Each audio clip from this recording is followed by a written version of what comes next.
നടക്കുന്നത് ഒരു വൈകുന്നേര സമയത്തോടു കൂടിയാണ്. എന്നാൽ കഴിഞ്ഞ വർഷങ്ങളിലൊക്കെ തന്നെ ഈ LED കുടകൾ വന്നതോടു കൂടെ തന്നെ ഈ കുടമാറ്റം ഒരു രാത്രി സമയത്തേക്ക് വരുന്നത് കൂടുതൽ മനോഹാരിത വർദ്ധിപ്പിക്കാനും അതോടൊപ്പം തന്നെ കൂടുതൽ ആളുകൾ അതിലേക്ക് ശ്രദ്ധ ആകർഷിക്കാനും ഇടയാക്കിയിട്ടില്ലേ? തീർച്ചയായും നേരത്തെ കുടമാറ്റം ഒരു പക്ഷേ 5 മണി 6 മണിയോട് കൂടി തീരുന്ന ഒരു പതിവുണ്ടായിരുന്നു. പക്ഷേ ആ പതിവുകളെല്ലാം തന്നെ മാറിയിട്ടുണ്ട് എന്നതാണ് ഏറ്റവും പ്രധാനപ്പെട്ട കാര്യം. നേരത്തെ സൂചിപ്പിച്ച പോലെ തന്നെ LED കുടകളുടെ വരവ് അത് രാത്രി ആയെന്നാൽ മാത്രം കാണിക്കുകയും അതിന്റെ ഒരു പ്രകാശം, അതിന്റെ ഡിസൈൻ ഉൾപ്പെടെയുള്ള കാര്യങ്ങൾ അതിന്റെ ഒരു മനോഹാരിത മനസ്സിലാക്കണമെങ്കിൽ ഒരുപക്ഷെ ഇരുട്ടത്ത് ആണെങ്കിൽ മാത്രമേ കഴിയുകയുള്ളൂ. അപ്പം ആ ഇരുട്ടാകുന്നത് വരെ ഈ കുടമാറ്റം നീണ്ടു പോകുന്ന ഒരു കാഴ്ച കൂടിയുണ്ട്. എന്തായാലും അത്തരത്തിലുള്ള വിസ്മയങ്ങളൊക്കെ തന്നെ ഉണ്ടാകും. അത് തുടർച്ചയായി തന്നെ ഈ ഒരു പൂരനാളിൽ നമുക്ക് കാണാൻ കഴിയും. കുടമാറ്റത്തിന് വേണ്ടിയിട്ടുള്ള കാത്തിരിപ്പ് തന്നെയാണ് എല്ലാവർക്കും ഉള്ളത്. മഴ ഒരു വില്ലനായി തന്നെ ഉണ്ടാവില്ല എന്നുള്ള ഒരു ശുഭപ്രതീക്ഷയിൽ തന്നെയാണ് തൃശ്ശൂരുകാരുള്ളത്. ഈ പൂരപ്രേമികളുണ്ട്, പൂര നഗരത്തിലേക്ക് എത്തിക്കൊണ്ടിരിക്കുന്ന ആളുകൾ എല്ലാവരും തന്നെ ആ ഒരു പ്രതീക്ഷ തന്നെയാണ് പങ്കുവെക്കുന്നത്.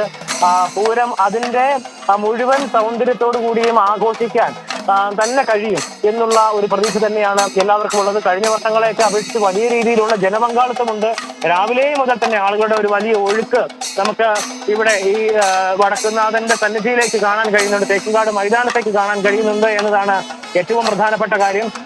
ഗജവീരന്മാരെ കാണുന്നതിന് വേണ്ടി ഒപ്പം തന്നെ കുടമാറ്റത്തിന്റെ ആ സൗന്ദര്യം ആസ്വദിക്കുന്നതിന് വേണ്ടി പുലർച്ചെ 3 മണിയോടുകൂടി ആരംഭിക്കുന്ന ആ വെടിക്കെട്ട് ആസ്വദിക്കുന്നതിന് വേണ്ടി 3 മണിക്കൂറാണ് ഈ വെടിക്കെട്ട് നടക്കാനിരിക്കുന്നത്. 3 മുതൽ 6 മണി വരെയാണ്. 3 മണിക്ക് ആരംഭിച്ചാൽ പുലർച്ചെ 6 മണിക്ക് ഇത് അവസാനിക്കുകയുള്ളൂ. അപ്പോൾ ആ നിലയ്ക്ക് 3 മണിക്കൂറോളം നീണ്ടു നിൽക്കുന്ന ആ വർണ്ണ ശബ്ദ ആ വിസ്മയം ആസ്വദിക്കുന്നതിന് വേണ്ടിയിട്ടൊക്കെ ആളുകൾ നിൽക്കുന്നു. ഇപ്പോൾ ഈ പഞ്ചവാദ്യം ആരംഭിച്ചിട്ടുണ്ട് എന്നാണ് നമുക്ക് മനസ്സിലാക്കാൻ കഴിയുന്നത്. പഞ്ചവാദ്യം ഏതാണ്ട് 3 മണിക്കൂറോളം സമയം അത് നീണ്ടു നിൽക്കുന്ന ഒരു ആസ്വാദന അല്ലെങ്കിൽ കാണികൾക്ക് ആ നിലയ്ക്കൊരു ആസ്വാദനം പകരുന്ന ഒരു സംഗതിയാണ്. 3 മണിക്കൂറോളം സമയം കലാകാരന്മാർ ഇങ്ങനെ നിർത്താതെ കൊത്തിക്കയറുന്ന കാഴ്ച നമുക്ക് കാണാൻ കഴിയും. അതിനനുസരിച്ച് ഈ കാണികളും അതോടൊപ്പം തന്നെ ഇത് ആസ്വദിച്ച് അവരോടൊപ്പം നിൽക്കുന്നു എന്നതാണ് അത് കലാകാരന്മാർക്ക് നൽകുന്ന ഒരു ആവേശം. അത് ചെറുതല്ല. ആ ഒരു ആവേശത്തിൽ തന്നെ അവർക്കത് കൊത്തിക്കയറാൻ കഴിയും.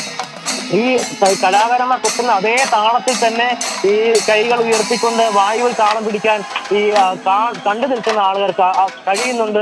അത്രമേൽ ഈ ഒരു താളബോധത്തോടു കൂടി തന്നെയാണ് പൂരം കാണാൻ എത്തുന്നവരും ഈ ഒരു താളമേള വിസ്മയത്തെ ഏറ്റെടുക്കുന്നതും. അതുകൊണ്ട് തന്നെ ഈ കാണികളുടെയും ഈ കലാകാരന്മാരുടെയും ഒക്കെ ഒരു മാനസികമായിട്ടുള്ള ഒരു ഏകോപനം എല്ലാം തന്നെ നമുക്ക് ഈ ഓരോ ഘട്ടത്തിലും ഇതിനെ കാണാൻ കഴിയും, ഇതിനെ കണ്ട് മനസ്സിലാക്കാൻ കഴിയും. എന്തായാലും ഈ ഒരു മേളം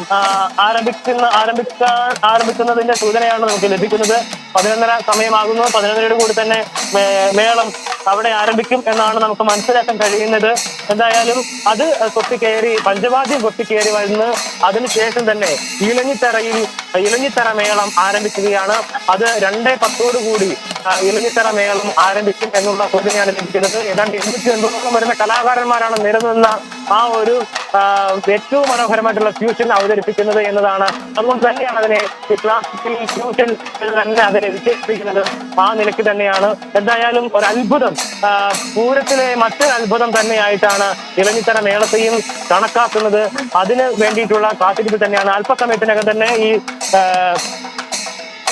ഇപ്പോൾ അവിടെ പഞ്ചവാദ്യം ആരംഭിച്ചിട്ടുണ്ട് എന്ന് തന്നെയാണ് നമുക്ക് മനസ്സിലാക്കാൻ കഴിയുന്നത്. പഞ്ചവാദ്യം ആരംഭിച്ചിരിക്കുന്നു.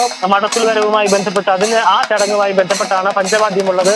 പഞ്ചവാദ്യമേളം ആരംഭിച്ചിരിക്കുകയാണ്. അതിന്റെ ഒരു ആസ്വാദന തലത്തിലേക്ക് ആളുകളൊക്കെ കൂടി എത്തുന്ന കാഴ്ചയിൽ നമുക്ക് കാണാം. വളരെ പതിഞ്ഞ താളത്തിൽ ആരംഭിക്കുന്നു. അതിനുശേഷമാണ് അത് കൊത്തിക്കയറുന്നത്. അതിനോടൊപ്പം തന്നെ നടന്നു കയറുക.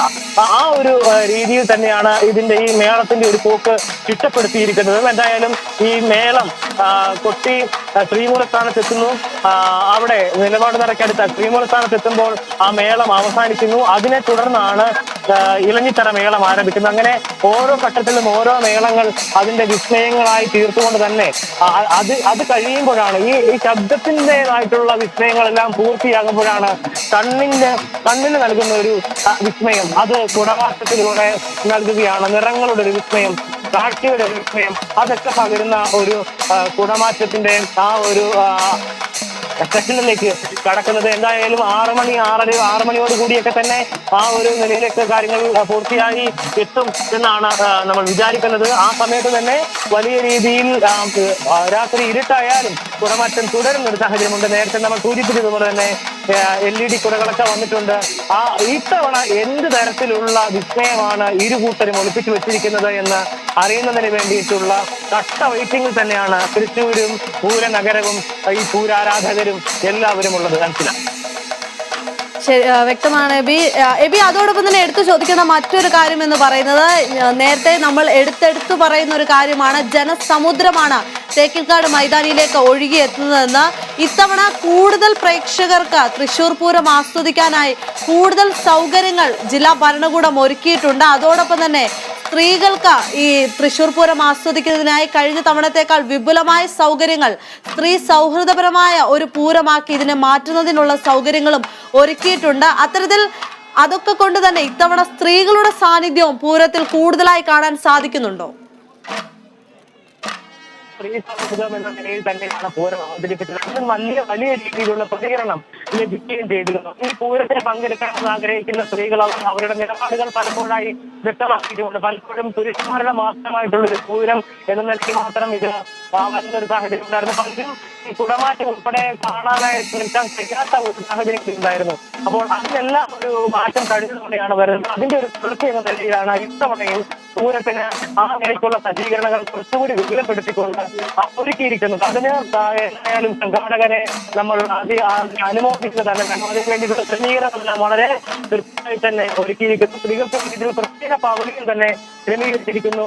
അതിനു വേണ്ടിയിട്ടുള്ള സുരക്ഷ ഉൾപ്പെടെ ഒരുക്കുന്നതിന് വേണ്ടിയിട്ടുള്ള നടപടികളൊക്കെ തന്നെ സ്വീകരിച്ചിട്ടുണ്ട്. വലിയ സുരക്ഷാ സംവിധാനങ്ങളും ഇതിനൊപ്പം തന്നെ ഈ പൂരത്തിനനുബന്ധി തന്നെ ഒരുക്കിയിട്ടുണ്ട്. നിരവധിയായിട്ടുള്ള പോലീസ് ഉദ്യോഗസ്ഥരെ ഈ ഗ്രഹത്തിന്റെ പല ഭാഗങ്ങളിലായി നിർത്തിയിരിക്കുന്നു. ഒപ്പം തന്നെ ഗതാഗതം ഉൾപ്പെടെ ഗതാഗതത്തിന് ഉൾപ്പെടെ നിയന്ത്രണം ഏർപ്പെടുത്തിക്കൊണ്ട് തന്നെ ഈ പൂരം ഏറ്റവും മനോഹരമായിട്ടാണ് നടത്തിക്കൊണ്ട് പോകുന്നത്. അതിനൊരു തരത്തിലുള്ള ഭംഗവും ഉണ്ടാവാൻ പറ്റുക, അതിനു വേണ്ടിയിട്ടുള്ള ക്രമീകരണങ്ങളെല്ലാം തന്നെ മെച്ചപ്പെടുത്തുക. ആ ഒരു നിശ്ചയദാർഢ്യത്തോട് തന്നെ ഉള്ള പ്രതികരണമായിരുന്നു ഈ ജില്ലാ ഭരണകൂടത്തിന്റെ ഭാഗത്തുനിന്നും സംഘാടകരുടെ ഭാഗത്തുനിന്നും തന്നെ ഉണ്ടായിരുന്നത്. എന്തായാലും ആ ഘട്ടത്തിലെല്ലാം അവർ സ്വീകരിച്ചിരിക്കുന്ന നിലപാടുകളെല്ലാം വളരെ അഭിനന്ദിക്കേണ്ട ഒരു കാര്യം തന്നെയായിട്ടാണ് മനസ്സിലാക്കുന്നത്. എന്തായാലും സ്ത്രീ സൗഹൃദം ആ പൂരം വന്നപ്പോഴും തന്നെ കുടുംബമായിട്ട് എല്ലാവർക്കും പൂരം ഈ നഗരത്തിലേക്ക് എത്താൻ വേണ്ടി സാധിക്കുന്നുണ്ട്. അതുകൊണ്ട് തന്നെ ഇത്തവണ ഈ ആട് കൂടുന്നില്ല, അതും ഒരു കാരണമായി തന്നെ വിലയിരുത്തപ്പെടുന്നുണ്ട്. നമുക്ക് അറിയാൻ കഴിയും. എന്തായാലും ഒരു സ്ത്രീ സൗഹൃദ പൂരം അതിൽ പുരുഷന്മാർക്കും പങ്കെടുക്കുന്നത് പോലെ തന്നെ സ്ത്രീകൾക്കും പൂരത്തിൽ പങ്കെടുക്കാൻ കഴിയുന്ന ഒരു നിലയിലേക്ക് തന്നെ കാര്യങ്ങളെ എത്തിക്കുന്നതിന് സംഘാടകർക്ക് സാധിച്ചിട്ടുണ്ട്. ശേഷങ്ങളിലേക്കും വിവരങ്ങളിലേക്കൊക്കെ നമുക്ക് തിരിച്ചു വരാം. മടത്തിൽ വരവ് അതിന്റെ പഞ്ചവാദ്യ മേളത്തിലാണ് പ്രസിദ്ധി ആർജിക്കുന്നത് എന്ന് നമുക്കറിയാൻ സാധിക്കും. പഞ്ചവാദ്യ മേളത്തിന്റെ തത്സമയ ദൃശ്യങ്ങളാണ് ഇപ്പോൾ കണ്ടുകൊണ്ടിരിക്കുന്നത്.